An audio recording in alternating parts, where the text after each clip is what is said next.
वैसे तो इट का मतलब होता है यह, जो कि यूज किया जाता है नॉन लिविंग थिंग्स के लिए और पशु पक्षियों के लिए और बहुत ही छोटे जीवधारियों के लिए। लेकिन आपको कहीं कहीं ऐसे सेंटेंस भी लिखे हुए मिल जाते हैं जहां पर स्टार्टिंग में इट लिखा होता है लेकिन उसका मतलब यह नहीं होता है।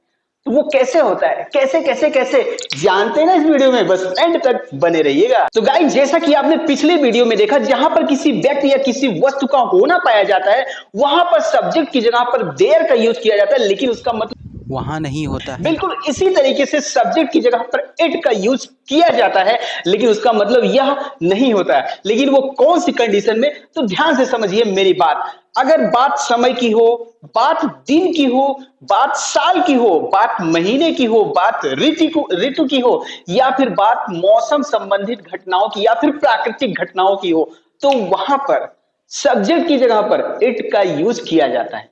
बात आई समझ में? यानी कि ऐसा कोई भी सेंटेंस मिले जिसमें समय की बात की जा रही हो, दिन की बात की जा रही हो, और महीने की बात की जा रही हो, वर्ष की बात की जा रही हो, ऋतु की बात की जा रही है, या फिर प्राकृतिक घटनाओं मौसम संबंधित घटनाओं की बात की जा रही हो, तो वहां पर सब्जेक्ट की जगह पर इट का यूज करते हैं और उसका मतलब यह नहीं होता है। फॉर एग्जाम्पल, पहला सेंटेंस देखिए, 5 बजे हैं, समय से संबंधित बात की जा रही है ना। 5 बजे, इसमें क्या कहा जा रहा है, समय बताया जा रहा है, तो यहां पर एज ए सब्जेक्ट यूज करेंगे इट। और आपको पता है कि इट सिंगुलर नाउन होता है, एक वचन होता है, तो उसके साथ वर्ब इज का यूज होगा। ओके, और मैंने आपको पिछली वीडियो में यह भी बताया है कि is, am, are, will be, shall be के बाद अगर कोई स्ट्रॉन्ग वर्ब यानी कि एक्शन वर्ब नहीं है तो इन्हीं वर्ब को बोलते हैं मेन वर्ब। तो आप इसे मेन वर्ब भी कह सकते हैं या सिंपली वर्ब भी कह सकते हैं, नो इश्यू। ओके, तो इट इज, अब इसके बाद 5 बजे है, 5 बजे के लिए लिखते हैं 5 o'clock। ओके, तो इसको हम लिख सकते हैं 5 o'clock। इट इज 5 o'clock, मतलब 5 बजे है। अब यहां पर इट का मतलब यह नहीं है, इसको हम ऐसे नहीं कह सकते यह 5 बजे, नहीं, गलत है। 5 बजे है, यहां पर इट का मतलब यह नहीं है, ये फिर सिर्फ और सिर्फ सब्जेक्ट को इंट्रोड्यूस कर रहा है। मतलब सब्जेक्ट की जगह पर इसको यूज कर दिया गया है बस, और इसका मतलब कुछ भी नहीं है। मतलब इसको बोल सकते हैं डमी सब्जेक्ट, इस तरीके से आप बोल सकते हैं डमी सब्जेक्ट यानी कि नकली सब्जेक्ट। बात क्लियर हुई? इसी तरीके से जैसे जैसे देखिए 8:30 बजे, यहां पर समय से संबंधित बात की जा रही है ना, 8:30 बजा है, समय से संबंधित बात की जा रही है ना, तो यहां पर भी सब्जेक्ट डमी सब्जेक्ट इट का यूज करेंगे। और इट क्योंकि एक वचन होता है, सिंगुलर नाउन होता है, तो है के लिए इज लगाएंगे, तो ये हो गया इट इज। और उसके बाद 8:30 के लिए हो जाएगा हाफ पास्ट। हाफ पास्ट का मतलब 8:30 और 8 means 8। Okay, half past 8, it is half past 8, मतलब 8:30 बजे। यहां पर भी 8 का मतलब यह नहीं है, सिर्फ 8:30 बजे, हम इसको ऐसे बोल सकते हैं हिंदी में, it is half past 8। Next question देखिए, मतलब नेक्स्ट सेंटेंस है, आज शनिवार है। देखिए दिन से संबंधित बात की जा रही है ना, मतलब इस सेंटेंस में बताया जा रहा है कि कौन सा दिन है, तो दिन से संबंधित बात कही जा रही है सेंटेंस में, तो इसलिए यहां पर भी डमी सब्जेक्ट इट का ही यूज करेंगे। और है यानी कि प्रेजेंट टेंस है, तो इसलिए यहां पर भी इज का यूज होगा। इट इज संडे, रविवार यानी कि संडे, इट इज संडे। और उसके बाद लिख देंगे टुडे, टुडे मीन्स आज, इट इज संडे टुडे, आज रविवार है। ओके, तो नेक्स्ट टाइम अगर आपसे कोई पूछता है what is the day today, मतलब आज कौन सा दिन है, तो आप ऐसे मत बोलिएगा टुडे इज संडे, आप ये बोलिएगा it is Sunday today. Okay, the next sentence is अगस्त का महीना है, अगस्त का महीना है, तो यहां पर सब्जेक्ट होगा इट, उसके बाद वर्ब लिखेंगे इज, और उसके बाद अगस्त का महीना, the month of August. Okay, अगस्त का महीना, द मंथ मीन्स महीना, और ऑफ अगस्त, अगस्त का महीना। ओके, आई होप बात आपको क्लियर हो गई होगी। अगर आपको बात समझ में आ रही है तो एक लाइक का बटन जरूर दबा दीजिए, और हाँ, कमेंट करके जरूर बताइए कि आपको वीडियो कैसी लग रही है।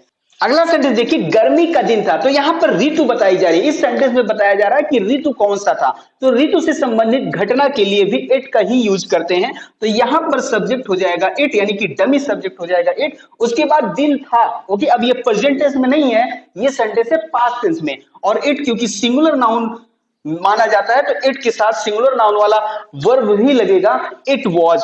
तो उसके बाद लिख देंगे समर, समर मीन्स होता है गर्मी का दिन। ओके, समर मीन्स गर्मी का दिन, तो इट वॉज समर, गर्मी का दिन था या गर्मी थी, कुछ भी आप कह सकते हैं यहां पर। सन 1960 का वर्ष था, तो वर्ष से संबंधित बात की जा रही है। 1960 का वर्ष था, वर्ष साल से संबंधित बात की जा रही है, तो यहां पर भी इट का यूज होगा एज ए डमी सब्जेक्ट। उसके बाद वर्ष था यानी पास्ट टेंस है, तो इट के बाद यूज करेंगे हम वॉज, ओके, लास्ट वाले सेंटेंस की तरह। और इसके बाद 1960, ओके, 1960 इंग्लिश में सन के लिए कुछ नहीं लिखते हैं, 1960 अगर हम लिख देते हैं तो कंसीडर कर लिया जाता है कि वर्ष की बात की जा रही है, क्योंकि इट लगा हुआ है ना, तो अगर इट लगा है मतलब वर्ष से संबंधित घटना है, वर्ष की बात की जा रही है।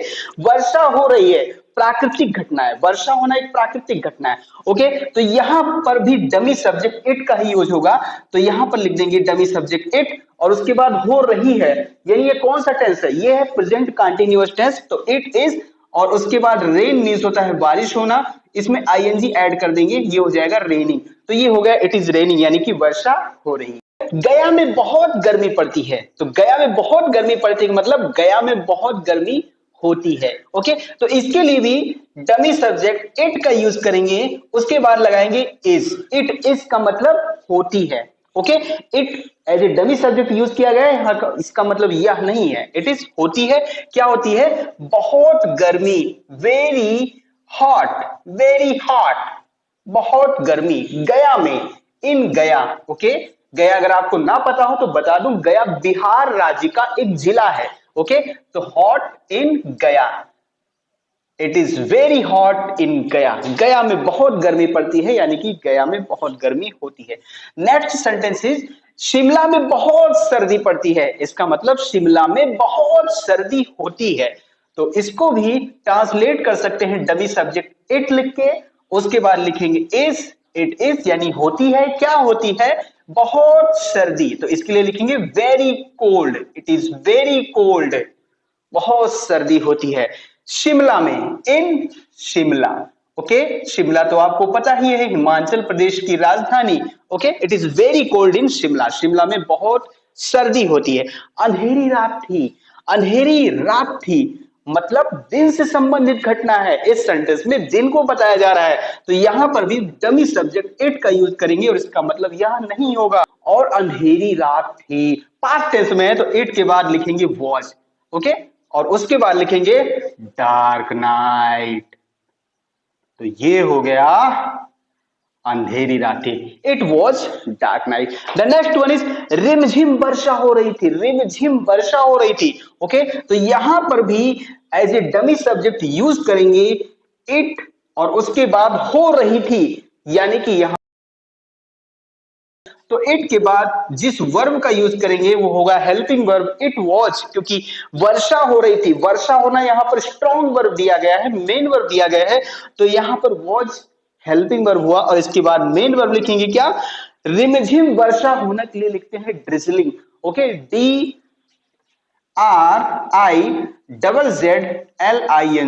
ड्रिजलिंग मींस रिमझिम वर्षा हो रही थी, इट वॉज ड्रिजलिंग, रिमझिम वर्षा हो रही थी, रिमझिम वर्षा हो रही है, उसके लिए हम यूज कर सकते हैं इट इज ड्रिजलिंग, ओके। आजकल बारिश का मौसम है, आप बाहर निकलते हैं स्कूल जाने के लिए, या फिर स्कूल से जब वापस आते हैं तो रास्ते में रिमझिम रिमझिम बारिश की बूंदें पड़ने लगती हैं अक्सर, तो आप बोल सकते हैं it is drizzling, okay, it is drizzling मतलब रिमझिम वर्षा हो रही है, तो इस सेंटेंस का ट्रांसलेशन हो गया it was drizzling. The next one is हवा चल रही है, हवा चल रही है, तो हवा चलना ये भी मौसम से संबंधित घटना यानी प्राकृतिक घटना है, हवा चलना प्राकृतिक घटना है, जो मौसम यानी कि जो वायुमंडल में हवाएं चलती हैं उसको कोई चलाता नहीं है, वो कृत्रिम घटना नहीं है, प्राकृतिक घटना है, तो यहां पर भी प्राकृतिक घटना के लिए as a dummy subject it का यूज करेंगे, और उसके बाद लिखेंगे इज, क्योंकि प्रेजेंट कंटिन्यूअस टेंस है, हवा चल रही है, और हवा चलना के लिए लिखते हैं ब्लो, और उसमें आईएनजी जोड़ देंगे, हो जाएगा blowing, full stop, it is blowing, okay. हवा चलना, ब्लो मीन्स होता ही है हवा चलना, तो अलग से हमें विंड लिखने की जरूरत नहीं है, ओके। इट इज ब्लोइंग का मतलब हो गया हवा चल रही है।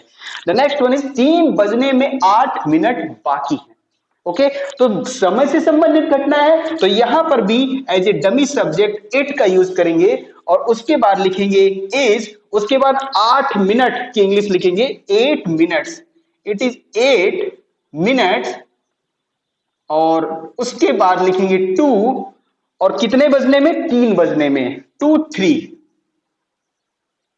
ठीक है, तो ये हो गया इट इज 8 मिनट्स टू 3, मतलब 8 मिनट्स 8 मिनट है टू 3, 3 के लिए 8 मिनट है, यानी 3 बजने के लिए 8 मिनट है, यानी कि 8 मिनट बाकी है। ओके, तो बाकी की इंग्लिश इसमें नहीं लिखते हैं, सिर्फ आपको ये लिख देना है इट इज 8 मिनट्स टू 8 3, इसका मतलब हो गया कि 3 बजने में 8 मिनट बाकी। तो इसी के साथ आज का सेशन मैं यहीं पर एंड करता हूं। उम्मीद करता हूं कि इट का यूज जो मैंने आपको बताया बहुत ही अच्छी तरीके से आपको समझ में आ गया होगा। अगर कोई डाउट है तो आप कमेंट कर सकते हैं। वीडियो आपको कैसे लगी कमेंट करके जरूर बताना, अच्छी लगी तो लाइक करना और अपने सभी दोस्तों में शेयर जरूर करना। चैनल पे नए हैं तो सब्सक्राइब जरूर कर देना। इसके नेक्स्ट वीडियो में इट के कुछ और स्पेशल यूज हैं जिनको जानना भी आपके लिए बहुत ज्यादा जरूरी है, तो नेक्स्ट वीडियो में हम बात करेंगे कुछ स्पेशल यूज की इट के बारे में। ओके, तो मिलते हैं नेक्स्ट वीडियो में। Till then take care, bye bye.